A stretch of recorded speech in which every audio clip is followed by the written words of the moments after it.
Step aside for the game changer. Under the Kubaki Apotago. I'm not a Pamona Kanye.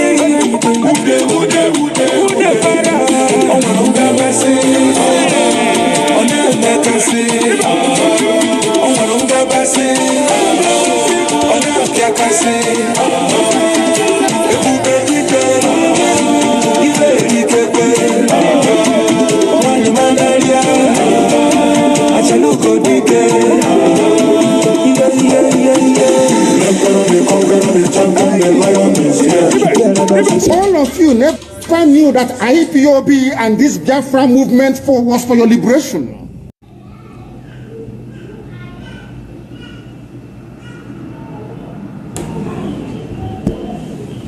The emperor, the conqueror, the champion, the lion is here.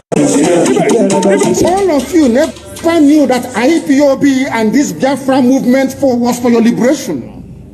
Some of you saw maybe the oil and gas from Biafra land. If they go now, we'll have access to oil and gas. In the process of having your eyes fixated on oil and gas, your forest is gone. Do you understand it? Every Yoruba person supporting Fulani, you are setting up yourself to become like the Hausa people. Remember when Hausa was supporting Fulani? We are Hausa Fulani, we are Hausa Fulani. Where are the Hausa people today? I ask you. Where are those Hausa people today? Do you see them anymore? They're saying we are Hausa Fulani, we are Hausa Fulani. Do you see them again today? Do you see them? I'm asking you. No, because Fulani have completely overwhelmed them. It's called emasculation. Completely emasculated them. Look at what they're doing in the East. In the East, they come to the East, I will tell you, oh, you want to be the president or vice? Yeah. They say, give us land for Ruga. They give them land. I saw Joseph Kadu did that law, Banta. They have taken it over in forever and ever. Give us land in your state. Hope of them will prove to us that you are stood. Give us land in Olu. Hope of them will give them land in Olu. We can go and kill people in Obibo. We can kill for them. How many Fulani governors are prepared to kill bandits? I didn't say normal people. I'm talking about armed, dangerous bandits. How many Fulani governors? Go and read your newspapers, you will see it there. Fulani governors are negotiating with them, giving them arms, giving them vehicles, making sure that their life is no longer in misery. But see, they come down to the south. They tell you, give us land for Ruga. Go and kill your people to prove to us that you're one Nigeria. That was why Obi also was talking rubbish. Was talking yesterday or 2 days ago. Supported by the BBC. The problem you people have in Nigeria is this. Your journalists, you see people, Punch newspaper, Tribune, Vanguard, and Nation, they are your second worst enemies. I'm telling you the truth. They can never ever be objective in their reportage. Never, ever, ever. That's why all of you are suffering. But you don't know it. They were the same people used to scuttle the NSAS protest. Of course, some of you went about looking for Indomie in warehouses. Typical black people. Any revolution that is coming now, you must stand very firm. They'll say, oh, you're Igbo. Oh, you're Yoruba. Oh, you're from Europe. Don't join them. It's our turn in 2023. If you do this, you will scuttle our chances of becoming the president in 2023. Ask yourself, all of them that have been president from time immemorial, what benefit has it brought to you as a human being? Absolutely nothing. So you have nothing to lose. Absolutely nothing to lose. You look at them now, how they have now descended. on Yoruba people, asking them to concede, give us your forest, we must graze, we must do this, we must do that. And slowly before your eyes, they are giving in, they are capitulating, they are allowing them to go, if you don't give it to us, so Tinubu will not be president in 2023. Tinubu won't be the president. That's what I'm saying to you. And foolishly you will agree and hand over your land to them. And once they take your land over from you, look at Hausa. Because there is a saying where we come from. If you want to know what your life is going to become in the future, look at Hausa people. If you want to understand or appreciate, I will say, the life that you are about to bequeath to your children and grandchildren, look at Hausa people. Is there any Hausa governor today? Is there any Hausa emir? Is there land though? Katsina is Hausa land. Kanu is Hausa land. Sokoto is Hausa land. The Hausa people own it, indigenous to those areas. I'm asking you this question. Is there any Hausa man who is an emir in the north? The answer is no. Something's going to happen to you. If you don't rise up now to break, I'm not even asking people to break this rule. Demand for what rightfully belongs to you, your freedom. The freedom to decide. The freedom to write a constitution if you prefer. The freedom to live with whoever you want to live with. That is what we are asking for. But most people misunderstood what we are saying. And today, almost everything we have said about the zoo has come to pass. Everything we have told you, everything I told you has come to pass, hasn't it? Everything. And some people are still questioning and arguing. They said, Fulani will resist by all means necessary, including armed resistance. And let us have a Fulani president. And after that, all will be well. Never, ever, ever. They will continue to expand. They will continue to identify idiots in your midst, traitors, saboteurs in your midst. They will promise them heaven and earth. They will give them anything they ask for in order to ensure that they get into you, they subjugate you. Look at Yoruba and the Lorin. Yoruba, how did you lose a Lorin? You lost a Lorin because somebody thought or felt that by aligning himself with what he felt was a superior Fulani force, he can defeat his own people. Afonja, what happened? As a result of that miscalculation, the great Yoruba race lost a Lorin to Fulani Caliphate. That is why in a Lorin you have an emir of a Lorin, not an Oba of a Lorin, answerable to Sokoto. That is where Lai Muhammad comes from. You can see them. Sokoto slaves in Yoruba land. When I say that it's not religion, it has nothing to do with religion. It has everything to do with the mentality of a conquered people. Now they have left the Lorin, having taken a Lorin and taken it to Sokoto. They now want to come into Oyo. They want to come into Ondo. Once they take over all those places, it's over for the Yoruba race. Over for you. No, never again will anybody rise a man of honor or integrity in Yoruba land. Never ever. It will only be their stooge. Look at what's happening in the East. Only Fulani stooges can now emerge in the East. It took them very many years, nearly 50 years, to accomplish this very simple task of making sure that everybody, be it Ohanese, be it Pandef, be it governor, anybody you're bringing out must come to the north to swear allegiance to the caliphate. All of them, ban on. Is there any political godfather in the East? There is none. They all go to the north to go and swear allegiance to the Janjaweed. That is why our life is in a mess. That is why they can put someone like Obiozo and make him the...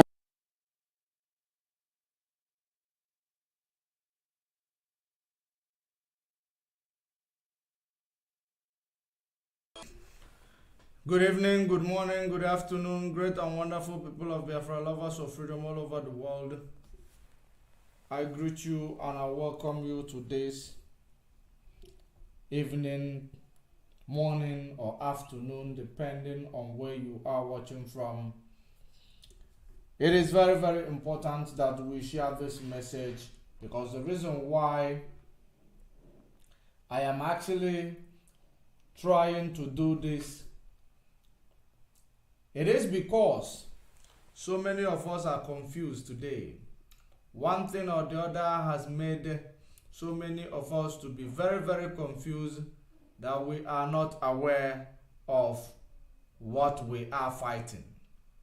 That is the reason why it is very, very necessary for us to go through the history.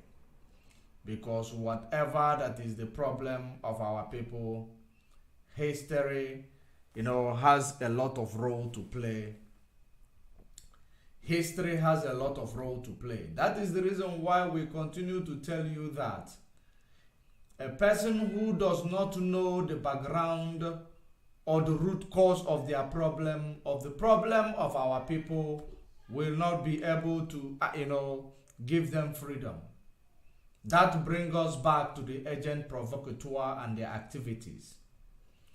Because if you check their activities, you might find out that it is history that is about to repeat itself, because each and every time you see their activity, you will understand that their activity is all about, people who are conquered, people who are, living the life of other nations, people who are, westernized.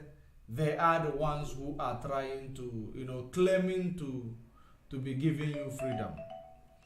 And that is the reason why it is very, very important we bring to you. I am not going to last more than 30 minutes here, because, I have tried to do this program initially. I was, I become interrupted. So I am not going to last more than 1 hour, if I will be up to 1 hour. First of all, we are live, we are direct. It is basically 29 minutes before the top of the hour. 29 minutes before the top of the hour, regardless of where you are. So, great and wonderful people of Biafra, I want us to see what is in front of the screen. If you read it, let me read it before we go there. And there is something that I came across. There is a piece that I also came across. That piece is about those who are aligning themselves with the politicians in Biafra land. Those who are aligning themselves with the politicians in Biafra land. There is this message that I receive. So I want to read it out while we are at it before we proceed. It is actually something that is very, very heartbreaking. It is heartbreaking. But let me read it out before we continue. If you are joining us on YouTube at Judge Money Blog Africa, like the video, share the video. If you are joining us on Facebook at Judge Money Blog, at Judge Money Official, share the video, invite others to join. If you are joining us on Twitter, share the video. Of course, we know that, Facebook is at work doing all they can to make sure that we are censored and limit the audience that's supposed to see these things, but it doesn't matter, we will still get the message through to you. So this message come to me. It says, "Attention Biafrans, let this be on record. One of Mazen Nnamdi Kanu's siblings, Emmanuel Kanu, aka Fine Boy, and one lawyer named Withheld are romancing deeply with Hope Uzodimma, a co-enemy of Mazen Nnamdi Kanu, IPOB ESN. These people have met Hope Uzodimma twice or more. They have begged money from Hope Uzodimma for legal issues of Mazen Nnamdi Kanu, which Hope gave them money on many occasions. These guys have no boundaries in their greed for money, and they are ready to trade any single opportunity they found to make money with MNK's predicament. It's painful that of all people in this world, it's Hope Uzodimma that they went to beg for money. Also, there are many people they have collected money from in Biafra land and Nigeria in the name of illegal fees. for Mazen Nnamdi Kanu. Also, these guys have collected more than 15 cars from politicians, presently parking in Fine Boy's house or Fine Boy's home, and his brother Kanu Takano. All these things are putting Mazen Nnamdi Kanu and Biafra struggle in a bad image among notable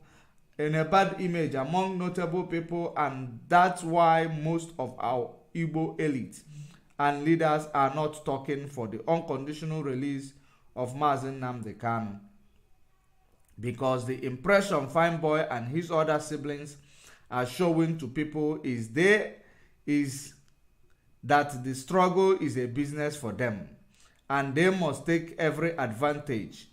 Fine Boy arranges politicians of all kinds from APC to PDP as long as you can pay him to pave way for the person to go and see Mazen Nnamdi Kanu in the DSS dungeon.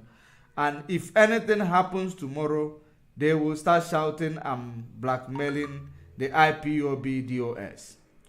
Go to Mazen Nnamdi Kanu's compound and see how politicians are visiting Mazen Nnamdi Kanu's compound in the night hours to strike deals with the siblings.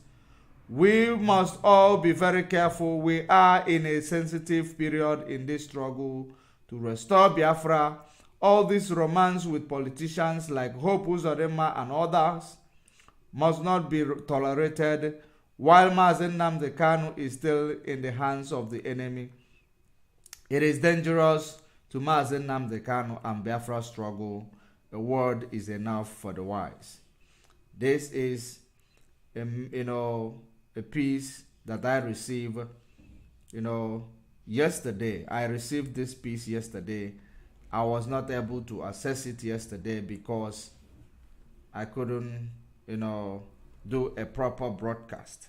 But now that is the reason why I decided that I must read it to you.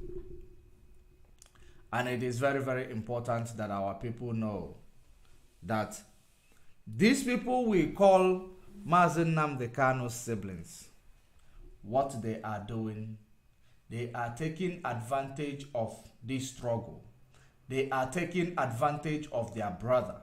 They are taking advantage of the predicament of Mazen Nnamdi Kanu, and they are seeing all of us as fools.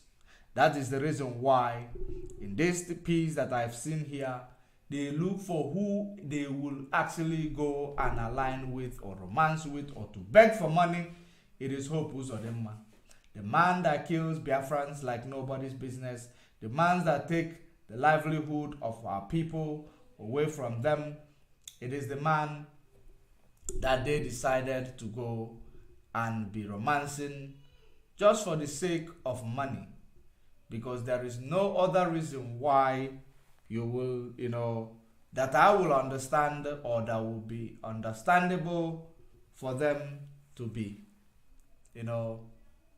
going and taking money from these people. It does not make sense, not at all. So, as they said, a word is enough for the wise. We will continue to watch them, and we will be here to see where they are going to end up. Evil that men do will always dwell with them. That is what I believe. If you believe you are doing it in the dark, when the karma will meet you, it will be very, very bad for you and your accomplices. I don't want to argue whether the information I receive is correct or not correct, but the only thing I have to say is that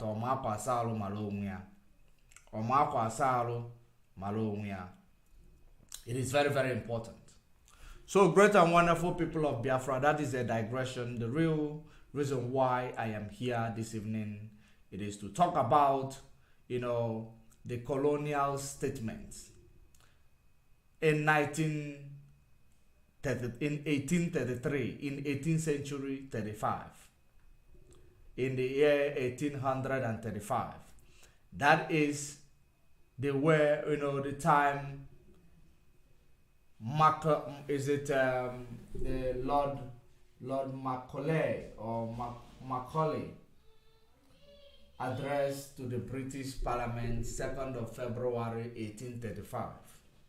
When Macaulay addressed the British Parliament on what he saw in part of Africa, which is sub-Saharan to be precise, what they saw trying to colonize our people. This is the reason why I will always say that history is very, very important in everything that we are doing. So that is the reason why I am going to use, like 30 minutes, 35 minutes to reflect on this history that is right in front of you. I have traveled across the length and the width and the breadth of Africa. I have not seen one person who is a beggar, who is a thief. Such wealth I have seen in this country, such high moral values, people of such caliber that I do not think we will ever conquer this country unless we break the very backbone of this nation, which is her spiritual and cultural heritage.